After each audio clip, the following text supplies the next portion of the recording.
Kumusta sa inyong lahat?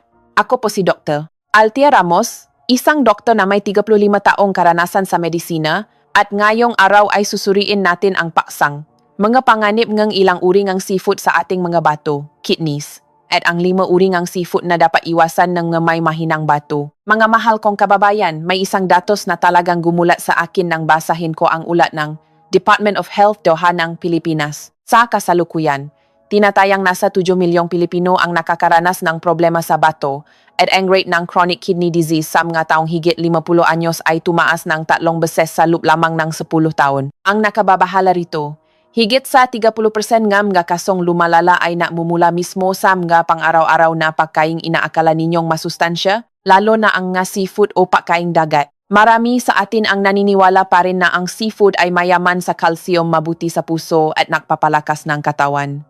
Ngunit ayon sa pag-aaral ng Johns Hopkins University, kung kakain ka lamang ng 150 gramo ng seafood na mayaman sa purine ng 2 beses sa isang linggo, ang mga pasyenteng nasa stage 2 hanggang stage 3 ng sakit sa bato ay may 40% na panganib na lumala ito patungong stage 4. Ito ang isa sa mga dahilan kung bakit maraming nakatatanda kahit inaakala nilang healthy ang kanilang diet ay patuloy na tumataas ang creatinine, umuunti ang ihi at palaging nakararamdam ng labis na pagod. Ang pinakamasakit para sa akin bilang isang doktor ay ang makita ang maraming pasyente na dahil lamang sa isang platong hipon, inihaw na pusit o ilang pirasong halaan, ang kanilang mabato na dati ay maayos pa ay biglang mabilis na humihina. Sa loob lamang ng ilang araw, ang mapakaing tinatawa na pampalakas ay nagiging mabigat na pasanin na napapahirap sa kidney filters o tagasalang ating bato.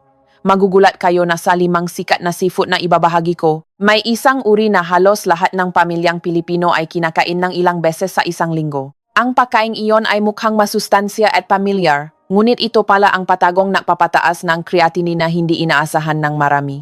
Kaya sa video, artikulong ito, hinihiling ko na panoorin o basahin ninyong mabuti mula simula hanggang dulo dahil kung palalampasin ninyo ang ika-4 na bahagi, madali kayong makakamali tulad ng libu-libong pasyenteng may sakit sa bato araw-araw. Alamin natin kung bakit ang seafood ay nagiging salarin sa mabilis na paghina ng bato. Ibabahagi ko ang 5 uri ng seafood na dapat iwasan at ang maligtas na alternatibo para manatiling malusog ang bato at sapat ang nutrition ng katawan. Ngayon, inaanyayahan ko kayong pumunta sa unang bahagi upang maintindihan ang siyensya kung bakit ang inaakalang masustansyang seafood ay isang tahimik na panganib sa mga nakatatandang may mahinang bato. Naniniwala ako na kapag naintindihan ninyo ang ugat nito, mas matututo kayong kumain ng ligtas. Bakit nakakasama ang seafood sa mabato nga nakatatanda? Intindihin ang proseso para makakain ng ligtas. Mga kababayan, bago natin pag-usapan ang 5 nakalalasong seafood para sa bato, gusto kong maintindihan ninyong mabuti ang isang mahalagang bagay. Hindi ang seafood mismo ang masama,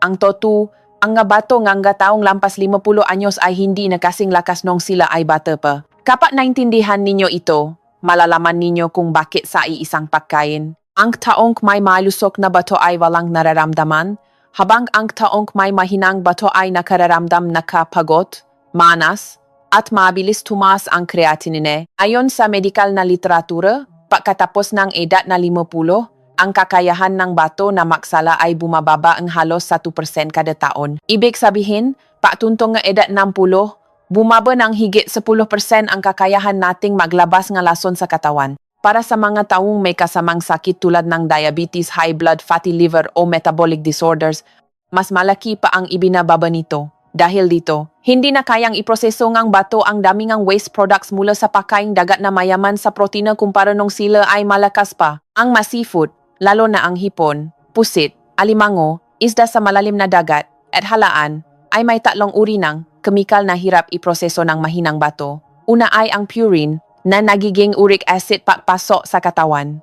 Ang mataas na uric acid ay mabilis na nagpapalalang pamamagang bato glomerulonephritis, nagdudulot ng pananakit ng kasukasuan sa gabi, at mabilis na nagpapataas ng creatinine. Pangalawa ay ang phosphorus. Kapag hindi may labas ng mahinang bato ang lahat ng phosphorus, sasama ito sa calcium at bubuo ng deposito na nagdudulot ng pangangati, pananakit ng buto, at mabilis na paginan ng bato. Pangatlo ay ang potassium at sodium. Kapag naipon ang dalawang ito sa dugo, ang mga nakatatanda ay madaling makaranas ng malakas na kabog ng dibdib, pagtaas ng presyon ng dugo, at minsan ay mapanganib na arrhythmia o hindi normal na tibok ng puso. Ayon sa isang pag-aral na inilathala sa Clinical Nephrology Journal, ang mataong may mahinang bato na kumakain ng seafood na mayaman sa purine 2 beses sa isang linggo ay napakita ngang 30% na mas mabilis na pagtaas ng creatinine kumpara sa kumakain ng isdang tabang o plant-based protein sa loob lamang ng 6 na linggo. Ito ang dahilan kung bakit. Nagtataka ang marami kung bakit pagkatapos kumain ng hipon o pusit, nakakaramdam sila ng bigat sa tiyan, hindi makatulog, at umuunti ang ihi. Ang gusto kong tandaan ninyo, hindi lahat ng seafood ay masama. May mga ligtas na alternatibo kung alam natin kung paano pumili at kung gaano karami lang ang dapat kainin. Halimbawa, ang mga isdang tabang tulad ng bangus o tilapia, puting karne, tokwa o nilagang itlog, ang mga ito ay magaan sa bato, kaunti ang nililikhang lason, at hindi biglang nagpapataas niya creatinine. Gayunpaman, para talagang maprotektahan ang bato, dapat alam ninyo kung aling uri ang pinakaayaw at pinakakinatatakutan ng inyong bato. Dahil sa isang maling kain lang, ang inyong kidney filters ay parang lumang makina na pinilit magtrabaho ng sobra. Ngayon, sisimulan ko nang suriin ang unang mapanganib na seafood. Unang mapanganib na seafood, sukpo o hipon dagat. Sea shrimp at kung bakit takot na takot dito ang mahinang bato. Pagdating sa sukpo o malalaking hipon, naisip agad ng marami na ito ay masarap, espesyal, at puno ang nutrition at calcium. Naniniwala ang marami na ang hipon ay nagpapatibay ng buto at nagpapalakas ng resistensya. Totoo iyan para sa mga bata at may malusok na bato. Ngunit maling-mali ito kung ikaw ay nasa middle age na o may stage 1, 2 o 3 na sakit sa bato. Tingnan natin ang mahalagang numerong ito. Sa 100 gramo ng hipon dagat, mayroong humigit, kumulang 350 mg phosphorus. Doblo halos triple ito sa daming ng phosphorus na dapat lang makonsumo ng isang pasyenteng may sakit sa bato sa isang araw. Kapag malusok pa ang bato, madali itong nailalabas sa ihi.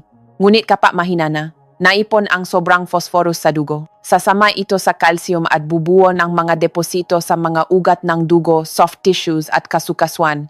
Ang resulta, makakaranas kayo ng pangangati sa gabi, pasumpong-sumpong na sakit ng likod, pamamanhid ng kamay at paa, pulikat, hirap makatulog, at minsan ay pamamanas ng mukha tuwing umaga. Hindi ito dahil sa katandaan, kundi senyales na nahihirapan ang inyong bato dahil lang sa isang pagkaing inakala ninyong ligtas. Bukod sa mataas na phosphorus, marami ring puri ng hipon na nagpapatas ng uric acid at nagpapabilis ng pamamaga ng bato. Sa mga pasyenteng may edad na, 3 sunod na araw lang na kumain ng hipon, ang creatinine ay maaring tumaas ng 50% hanggang double kung dati nang mahina ang bato nang hindi nila alam. May nakilala akong isang ginang, mahigit 50 anyos dito sa Pilipinas, na narinig sa kapitbahay na ang hipon daw ay pampadugo at maganda sa bato, kaya kumain siya nito ng 3 sunod na araw.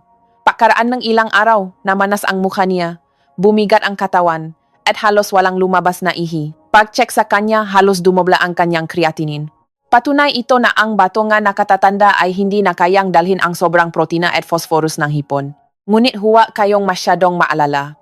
Ang layunin ay hindi ang tuluyang tanggalin ang lahat, kundi ang matutong humanap ng kapalit para gumaan ang trabaho ng bato. Kung gusto ninyo ng animal protein o hinahanap ninyo ang natural na tamis ng isda, maaari kayong pumili ng maisdang tabang tulad ng tilapia, bangus, o dalak. Ang mga ito ay mababa sa phosphorus at purine, madaling tunawin, at bagay na bagay sa mga nakatatandang may mahinang bato. Kapag nagluto, pwede itong iced tea mo isabaw na may napaka-counting asin, layan lang luya at sibuyas para bumango nang hindi pinapahirapan ang bato. Tandaan ang gintong panuntunang ito na napatunayan ng aking mapasyente. Ang taong may sakit sa bato ay dapat lamang kumain ng 0.6 hanggang 0.8 gramo ng animal protein kada kilo ng timbang araw-araw. Ibig sabihin kung 60 kilogram nga 40 hanggang 50 gramo lang ng protina ang kailangan mo. Kung nakakain ka ng hipon sa isang kainan, huwa ng kakain ng alimango, pusit, o iba pang pagkaing mataas sa protina sa buong araw na iyon. Pangalawang mapanganib na seafood, pusit at octopus. Akala mo magaang kainin pero mabilis nakakapagod sa bato. Mga kababayan, ang pusit tulad ng inihaw, na pusit o calamares ay paboritong pulutan o ulam nating Pilipino. Iniisip ng marami na safe ito, low fat at masarap nguyain kaya okay lang. Ngunit para sa mahinang bato, ito ay isang tahimik ngunit napakadelikadong pasanin. Tingnan natin ang datos. Ang 100 gramo ng pusit ay may dobleng dami ng protina kumpara sa isdang tilapia na ligtas sa bato. Mas maraming animal protein, Mas mabilis dapat magtrabaho ang bato para salain ang mga B-products at labis na asido. Kapag mahina na ang bato, hindi na nito kaya ang ganung karaming protina. Naipon ang lason na nitrogen at napakabilis tumas ng creatinine. Bukod sa protina, ang pusit at octopus ay mayaman din sa purine na nagiging uric acid. Para sa may mahinang bato o may gout, ang pagkain ng pusit ng ilang beses sa isang linggo ay sapat na para magpataas ng uric acid, magpalalang ang pamamagang ng bato, magdulot ng sakit sa kasukasuan sa gabi, at magpabilis sa paglalan ng chronic kidney disease. Ang hindi alam ng marami, ang paraan ng pagluluto ay nagpapalala sa pagiging nakakalason nito. Ang inihaw na pusit o piniritong calamares sa mataas na temperatura ay lumilikha ng AGEs, Advanced Glycation End Products. Molekula na nagdudulot ng chronic inflammation, sumisira sa mga selula ng bato at nagiging sanhingang matagalang pakapagod. Mapapansin ninyo ito pagkatapos kumain ng inihaw na pusit. Mabigat ang katawan, hindi makatulog at nangangalay ang binti at braso. Sa aking 35 taong karanasan, may pasyente akong lolo na 70 anyos. Malakas pa siya, pero may ugali siyang mapulutan ng inihaw na pusit gabi-gabi. Akala niya konti lang naman kaya walang epekto. Pero matapos ang ilang buwan, namanas siya at umunti ang ihi. Nang suriin namin, tumaas ang creatinine at lampas sa normal ang uric acid niya. Nang ipaliwanag ko, napabuntong hininga na lang siya dahil hindi niya akalain na ang simpleng inihaw na pusit gabi-gabi ay sisira sa kanyang kalusugan. Para makapapahinga ang bato at ma-enjoy pa rin ninyo ang lasa ng pagkain, narito ang payo ko. Una, kumain lamang ng maximum na 50 gramo sa isang linggo, 2,3 maliit na hiwa. Pangalawa, istimo ilaga ito imbes na ihawin o iprito. Pangatlo, sabayan ito ngang sabaw ngang upo o sayote at nilagang gulay para makatulong sa pagbawas ng lasong sa salain ng bato. Kung ang creatinine mo ay lampas na sa 2,0 mg/dl, mas mabuting itigil na muna ng tuluyan ang pusit hanggang payagan ng doktor. Pangatlong, mapanganib na seafood, alimango o alimasag, sea crab. Mahal na, pinakamabilis pang makasirang bato. Mula nun hanggang ngayon, ang alimango ay tinitiknan bilang pagkain pang espesyal na okasyon at masustansya. Sinasabi pa ngang iba na nakapagpapatibay ito ngang buto at pampadugo, totuiyan kung malakas pa ang bato, pero sa mga nasa middle age at nakatatanda na may mahinang bato, ang alimango ang isa sa pinakamabilis umubos ng lakas ng kidneys. Sa 100 gramo alimango, may higit sa 300 mg phosphorus at higit sa 350 mg sodium. Lampas-lampasan ito sa kayang tiisin ng mahinang bato.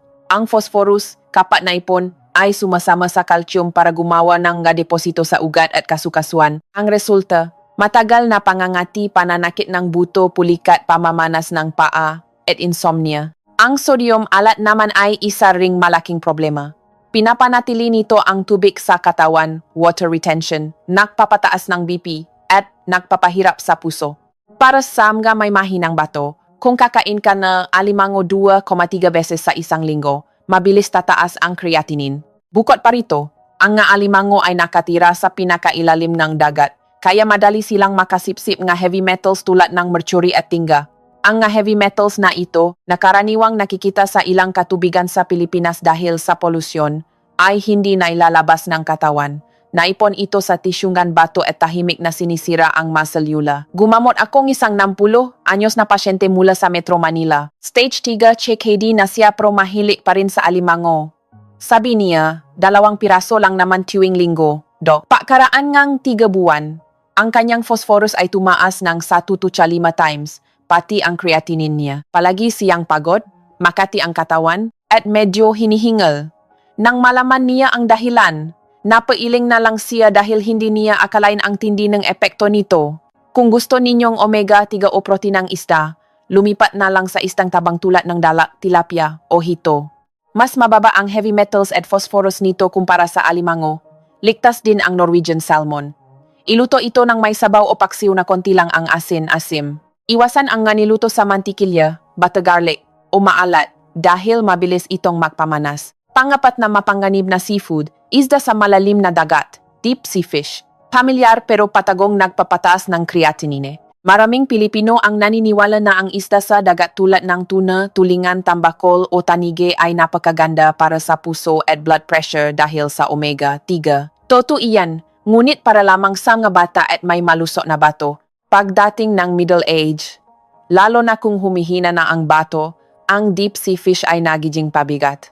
Una, napakataas ng natural na potassium at sodium ng nga isdang ito double o triple kumpara sa isdang tabang. Sa malusok na bato, madaling ilabas ang sobrang potassium, pero sa mahinang bato, naipon ang potassium na nagdudulot ng hyperkalemia. Isa ito sa pinakadelikadong kondisyon dahil nagdudulot ito ng panghihinangang kalamnan, pamamanhit, arrhythmia, at sa malalang kaso, biglaang pahinto ng puso, cardiac arrest. Ang sodium naman sa isdang dagat ay mataas din. Nagdudulo ito ng water retention at high blood, kaya hirap na hirap ang bato sa pagbalanse ng electrolytes. Dahil dito, mabilis tumataas ang creatinine. Dagdag pa rito, ang naisdang ito ay matagal nang nabubuhay sa malalim na bahagi ng dagat kung saan mataas ang mercury at cadmium. Kapag pumasok ito sa katawan ng nakatatanda, naipon ito sa bato, nagtataas ng liver enzymes at nagdudulot ng walang ganang kumain at manas sa hapon.